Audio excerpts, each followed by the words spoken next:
Hello, ladies and gentlemen. Today we're going to be talking about EA having their source code stolen and ransomware people not knowing how to ransom stuff. They're not ransomware people. I'm guessing they probably are, but they failed at that, and now they're trying to actually extort some stuff they stole, but aren't very good at that. We're going to be talking about, the Steamdeck. Really got to sort those names out. The Steamdeck that is coming, the new handheld portable PC, and then it's basically a laptop with a controller glued to it. But other than that, it's going to be a very good day in the news. We're going to be talking about Ukrainian PlayStation 4 farmers getting busted. And then we're also going to be talking a little bit about DreamHack Beyond. And finally, we're going to cover the fact that Ubisoft is now back in the hot water for what they did a year ago with the sexual harassment cases and what they've been doing so far. And until now, it's not going super well for them. But other than that, that's it. That's what's going to happen. So welcome to Downtime Recap. My name's Alan. And it is Monday. It is Monday. All right, the Steam Deck is coming to market in December. The Steam Deck is not only something that looks like a handheld console like the Nintendo Switch, but it is in fact a complete PC that charges and is used via USB-C port. You can set it up towards screens, you can actually install all your own software on it, and you can even install the Epic Game Store, and they've already made a note of it that it's going to be something that you can use. You can even install Windows on it. It comes with a built-in Steam OS, and also it's based on Linux, so that's going to be super cool. The reason we think this is going to be one of those slight game changers is like Steam has been trying to get into the gaming market as a hardware developer. They had a few other launches that did not go so well in the past, but even so, other people inside of the communities are saying that this looks like a very good product. It actually has the same hardware in the actual Steam Deck for all the different ones. It has a really nice high-resolution screen, or at least nominally high, but at the same time it's locked to 60 FPS. And it's about like having a good performance in the games that it already has. This will bring a whole bunch of PC games into a more portable market, even though the battery doesn't hold up that long. It only has like a 2 to 8 hour length, depending on what you're playing, and 2 hours is not very much, so you'll probably be charging it a lot. Then again, a lot of people do have a lot of USB-C chargers, so hey, thankfully everyone's going in that direction right now. As such, we just want to share Tim Sweeney's comment about this, and he is the founder of Epic Games. Amazing move by Valve, a handheld PC console hybrid running a Steam OS, forked with Arch Linux, and it is an open platform where users are free to install software of their choosing, including Windows and other stores. So Tim Sweeney seems to be a fan also because not only is Epic Game Store something you can have, I think Steam already knows that the idea of this platform is to have as many game titles as possible. And the cool thing about the platform being so open sourced is that it will not have any, caps on like exclusivity other than the games that are already exclusive on Nintendo or Sega or, on other platforms. But as such, the pre-sales have actually started now, and Steam is already trying to combat scalpers even before the pre-orders start, or just before they started. So no new users on Steam will be able to order the Steam Deck for the first 48 hours of their accounts. Then again, that just means it's going to take like 2 weeks for people, and they probably will pre-create a whole bunch of Steam accounts already. So I don't know, scalpers seem to have a pretty good logical sense on what it is they do if they would like to scalp these. And I don't think it's beside them to create like 1,000 accounts now and just wait a few weeks before they order it. So I'm not sure how that safeguard is going to take care of it, but hey, well, we'll see. All right, so about a year ago, we started reporting on Ubisoft that actually had a situation where they had sexual harassment cases come forth, regarding a lot of people. And they also had a lot of issues with the human resources department that wasn't actually doing a lot to stem these things. And more so, it felt like there was a cover-up at the company, apparently. So what happened now is a French workers' union has actually gone together with a few of the victims and has now, we don't really sue as much in Europe, but this is not a suing case. This is more a libel case or more of a complaint that has been lodged with the European Union and also the workers' market. So they are taking people to court in a French court to actually talk about the changes having not been enough or not being implemented. And we will see where that goes in the future. As such, it's also important to say that the Ubisoft does employ, I think, around 15,000 people worldwide. And there has been a really shitty culture in some parts of it. They have implemented new changes where they've gotten a workplace culture higher. I don't know how much that matters to people, but they are trying to do something. And there are a lot of people that work at Ubisoft who are actually fantastic, wonderful people. After a year of these things coming out and the changes implemented, I think this is more of a messaging thing to let people know that they should do something, and that's just my personal opinion. But at the same time, if people haven't seen any changes actually institutionalized towards the things they think are not changing, and there have been some complaints that Ubisoft hasn't, really changed too much in that period of time, I can understand why maybe they're already pursuing some more legal actions a year after the fact. So we'll be following the story and seeing what happens from there on out.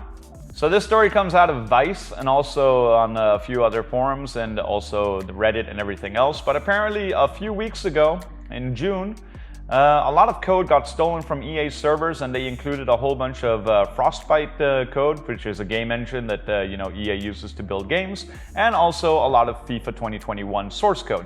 And hackers have been trying to reach EA to ask for ransom and say they haven't actually gotten a response. EA has said they haven't actually gotten these ransom requests.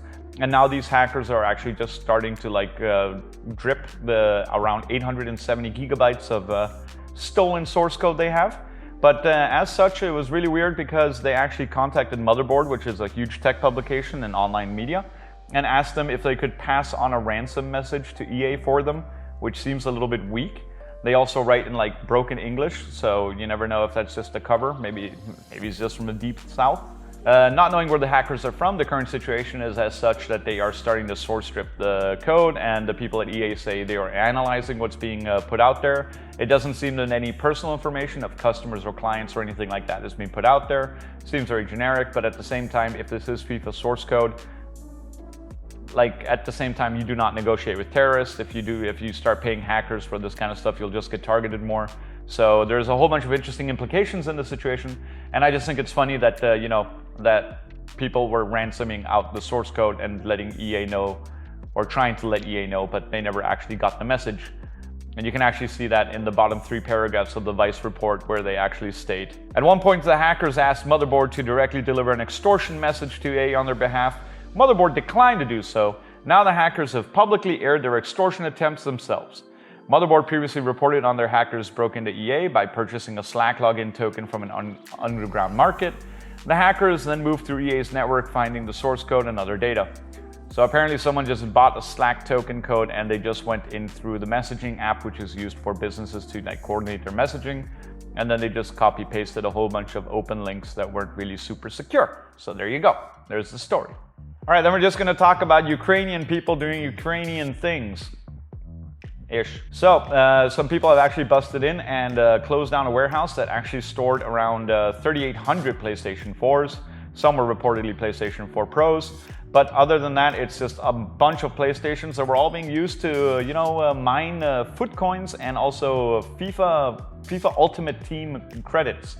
So if there's anything of value online and you buy it off a third-party site, it's probably coming from a warehouse factory that steals shit like that, or mines stuff like that. So every single time you buy third-party gold for World of Warcraft, or you buy something that's third-party for any game that you like, you're probably supporting the fact that scalpers are going to scalp and people are going to steal stuff and try to build up server farms for it.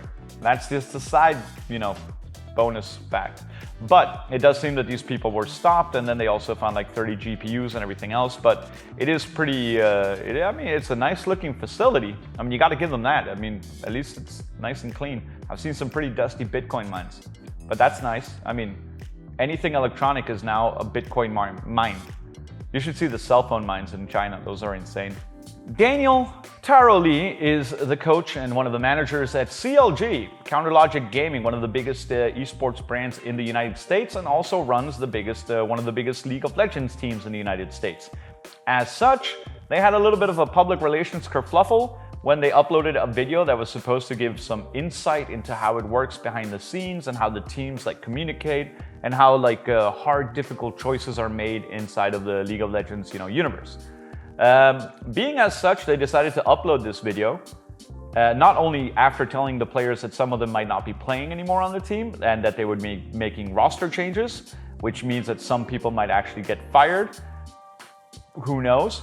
But not only that, they even added it as a sponsored segment with Bud Light, and I can see what they were trying to do. They were actually trying to just give a really good insight into how those things happen, because it's very speculative on how players find things out and how things work. And I commend them for trying to be transparent, but there are just some things you do not put online, and this is probably one of them. You can totally see that the team is dejected, everything else. Daniel's just there telling them that that's the last time they're probably going to be seeing a 5-man lineup. We're going to show you the clip. We started high at TSM, lost to FlyQuest and Dig. So going to be kind of like upfront. I am looking at roster swaps. It's been a little over 2 months. We're not really progressing. So there's very likely going to be changes this week. I'm exploring options. So this might be the last time that we have this roster of 5 playing. But that's not the most interesting thing. The most interesting thing is in the middle of the actual, video, they actually posted out Cool Down with a sponsored segment directly in the post. So they were actually trying to market and make some money off of the fact that they were telling their players that they were probably getting the boot. So that is probably what you might call a really, shit move. So otherwise, it's pretty interesting to see that they actually put that up. They did take it down, to their credit, and then they actually quoted out on Twitter and responded to what we will call the poor choice that they made. This morning, we published a short post-game video giving a look behind the scenes of our current season. Our goal was to share an authentic moment with our fans and be as transparent as possible leading up to the potential changes that may occur this week. We recognize the negative light that it brings to our players, and for that we apologize and have taken down the video. I'm not sure if it's a negative light on your players, because they are doing fine sitting there trying to play. I think it gives them more of a negative light of the people managing the team and how they've decided to go like, oh, the players, we should just tell them that they're getting fired and film it and put it online and make some money off of that. But that's just me, That's a personal opinion. You guys can chime in too. All right, as such, we're gonna finish up this video with a last segment here where we're gonna be talking about DreamHack Beyond, and that is going to be awesome. On the 24th of July, in 4 days, it's gonna start and you can get online digital passes for free, and you can download the game via Steam, so you can actually play it on your computer from home and visit a fully digital version of DreamHack, where you're gonna be able to play some games, get some demos, watch some videos. We suggest everyone try it out at least, because we wanna get people's opinions on what it's like. So if you guys are going to be attending DreamHack Beyond, please do comment below if you're gonna actually try to attend like this big online digital version of DreamHack. It looks really, really cool. We really like the footage that has been shown so far.